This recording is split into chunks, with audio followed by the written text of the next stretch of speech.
आपके बच्चे ही कुपात्र निकले तो आपकी जो इकट्ठी की हुई संपत्ति है वह किस काम की? वह तो किसी काम की है ही नहीं, क्योंकि आपने बच्चों को संपत्ति दिया था, संस्कार नहीं। इसलिए मैं तो हमेशा एक ही बात कहता हूं बंधु, कि आप अपने बच्चों को संस्कार देना। संपत्ति तो वह स्वयं कमा लेंगे, अगर संस्कार विहीन उस बच्चे को बनाया जाएगा तो स्वयं तो नरक में रहेंगे ही, अपने बच्चों का भी भला करके नहीं जाएंगे। क्योंकि बच्चों का भला उसी में है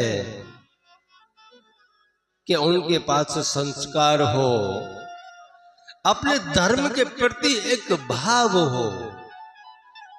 इसीलिए तो संत जी कहते हैं कि एक घड़ी आधी में पुण्य आध, तुलसी संगत साधु की हरे कोट अपराध। कि तुम पूरी जीवन काल तो बहुत बड़ा होता है, लेकिन आपके जीवन के अंदर एक क्षण भी किसी संत की छाया पड़ गई, उसके सानिध्य में आधी घड़ी भी आप बैठ गए निष्कपट होकर के, निश्चल होकर के, अगर उस संत के सानिध्य में आप थोड़ा भी बैठ गए तो भी आपका कल्याण है।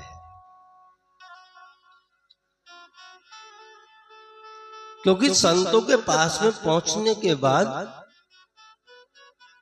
वह आपको लौकिक दृष्टि से दूर करके अलौकिक दृष्टि में लेकर के जाते हैं।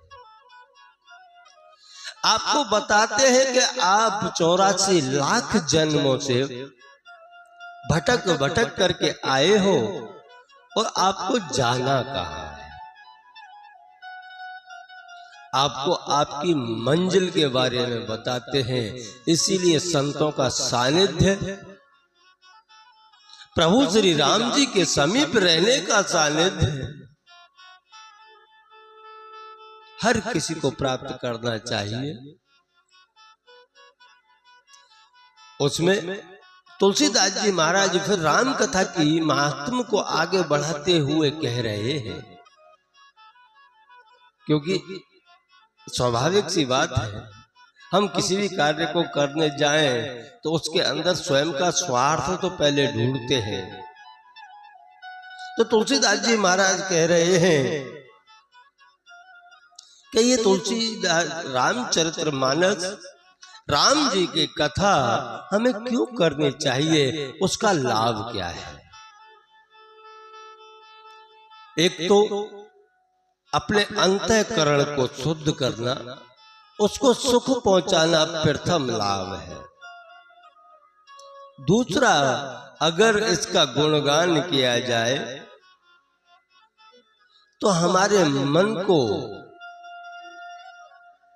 एक बोध होता है, ज्ञान होता है, मन को ज्ञान हो जाएगा। और तीसरा जो लाभ है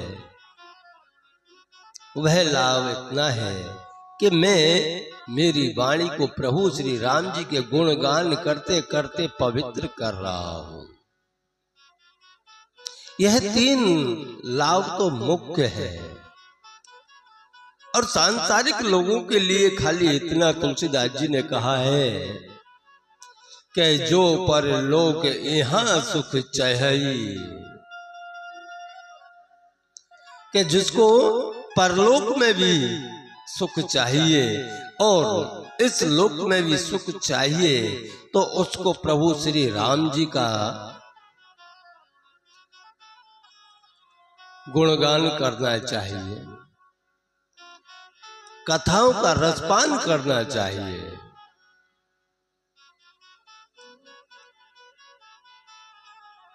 और तुलसीदास जी तो स्पष्ट लिख भी दिया है, क्योंकि हमें है ना लिखे के ऊपर विश्वास ज्यादा रहता है। राम भजन सोई मुक्ति गुसाई,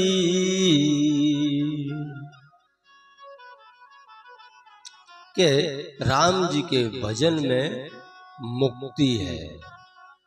अगर आपको मुक्ति चाहिए तो राम जी का भजन करो। लेकिन फिर भी मनुष्य नहीं मानता, तो आगे तुलसीदास जी ने लिखा भी है कि जो दायक फल चार। अब ये 4 फल के लिए तुलसीदास जी ने कह दिया है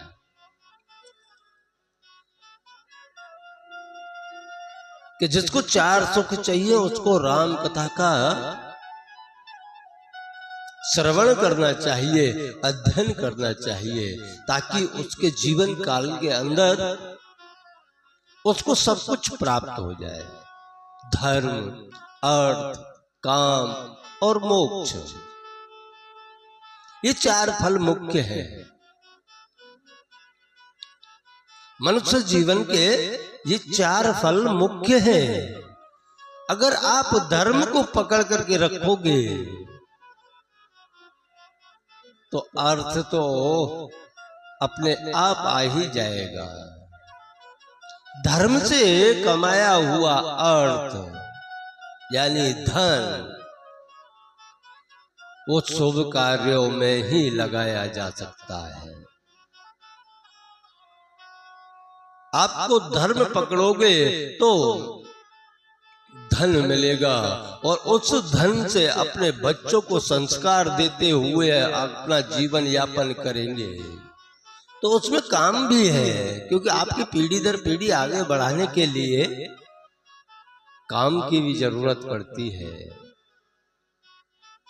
और जब आप राम कथा का सामिप्य लेकर के चलोगे तो आपको मोक्ष भी प्राप्त हो जाएगा, क्योंकि भगवान के चरणों में अनुराग उत्पन्न होगा भाई, तब आपको मोक्ष भी प्राप्त हो जाएगा।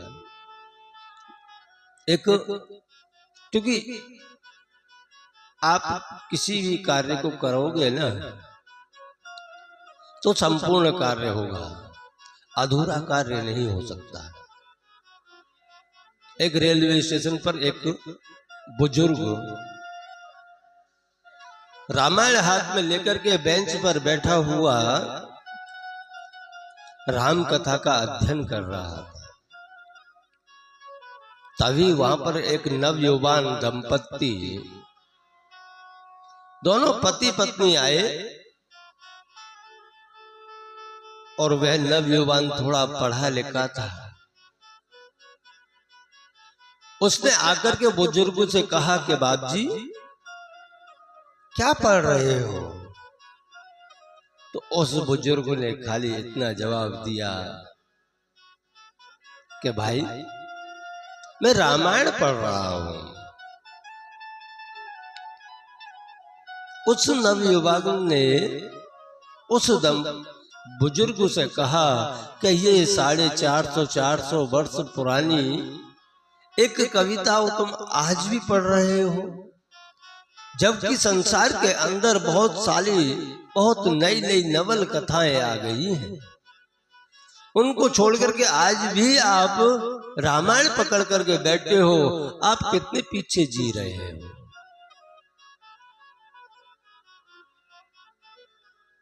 तो उस बुजुर्ग ने कहा कि भाई मुझे इसमें से सारी चीजें मिल जाती हैं, मेरे जीवन के उपयोग करने वाली सारी चीज राम कथा के अंदर मिलती है, तो मैं इसको पढ़ रहा हूं, मेरे अंतःकरण को सुख मिलता है। यही तर्क वितर्क जब उन दोनों में चल रहा था, तभी सुपरफास्ट गाड़ी आ गई। उसका स्टॉप खाली 2 मिनट का था। अब तर्क वितर्क में जल्दी जल्दी में दोनों ट्रेन के अंदर चढ़ गए, और ट्रेन में चढ़ गए तो उस बुजुर्ग को सीट मिल गई। वह तो सीट पर बैठ करके फिर से राम कथा खोल के पढ़ने लगा। थोड़ा सा पढ़ा, ट्रेन चल पड़ी। और जब ट्रेन चल पड़ी तो जो नवयुवान उस बुजुर्ग से तर्क वितर्क कर रहा था, वह चिल्लाने लगा, रोको रोको, कोई गाड़ी को रोको। तब तक किसी ने जंजीर खींच दी और उस बुजुर्ग की नजर उस नवयुवान पर पड़ी। कहा कि क्यों चिल्ला रहे हो भाई, आप चिल्ला क्यों रहे हो? तब उस नवयुवान ने कहा कि बाप जी, आपके साथ में तर्क वितर्क करने के चक्कर में मैं मेरी पत्नी को स्टेशन पर ही भूल गया। हम तो दोनों चढ़ गए, लेकिन पत्नी स्टेशन पर रह गई।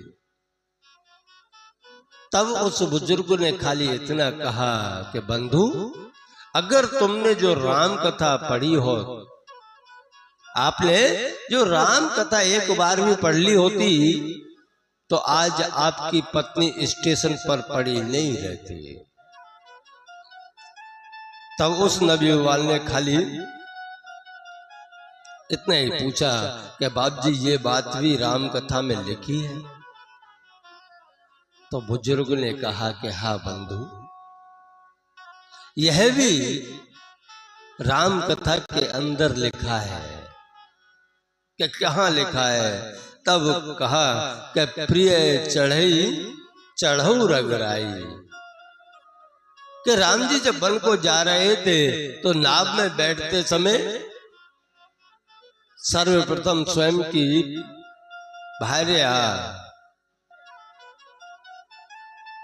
को नाव में चढ़ा करके तब स्वयं चढ़े। सीता जी को नाव में चढ़ा करके बाद में राम जी चढ़े हैं। अगर आप एक बार राम कथा पढ़ लेते तो आज आपकी पत्नी स्टेशन पर नहीं रहती। मेरे कहने का मतलब इतना ही है बंधु कि अपने जीवन के अंदर हम रात और दिवस सुख की खोज में रहते हैं, लेकिन सुख कहां प्राप्त होता है? बस मेरी दृष्टि से देखा जाए तो सुख केवल और केवल प्रभु के चरणों में ही है। बाकी की तो लौकिक व्यथाएं हैं, थोड़े क्षण के लिए सुख देते हैं, फिर बाद में दुख बहुत दे देते हैं।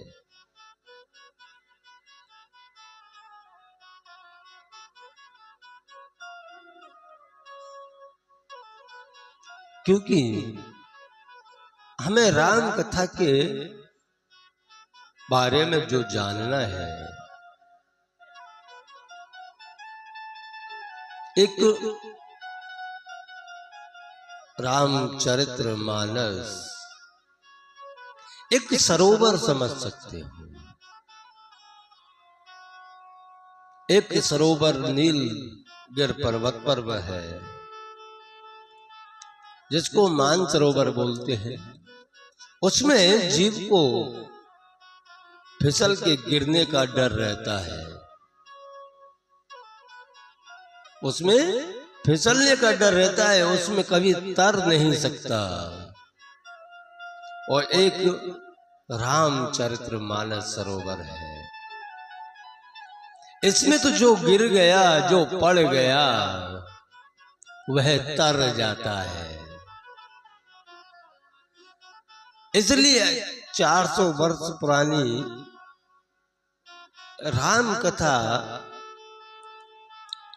प्रभु की अवतार काल की बात नहीं कर रहा हूं, रामचरित्र मानस के जीवन में आने की बात कर रहा हूं, जो तुलसीदास जी ने पूरे संसार में व्याप्त कर दिया है। यह कथा में डूबने से इंसान तर जाता है, भगवान श्री राम जी के चरणों में अनुराग उत्पन्न हो जाता है। खाली एक बार राम राम राम कहने से जो हमारा कल्याण हो जाए। क्योंकि तुलसीदास जी ने तो स्पष्ट कर दिया, एक डूबता है एक में तर जाता है।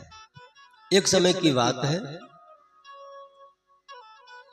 तुलसीदास जी महाराज राम कथा कर रहे थे और उसमें दूर दूर से लोग आते, राम कथा श्रवण करते और अपने आप को धन्य मान के स्वयं के श्याम को गंतव्य पर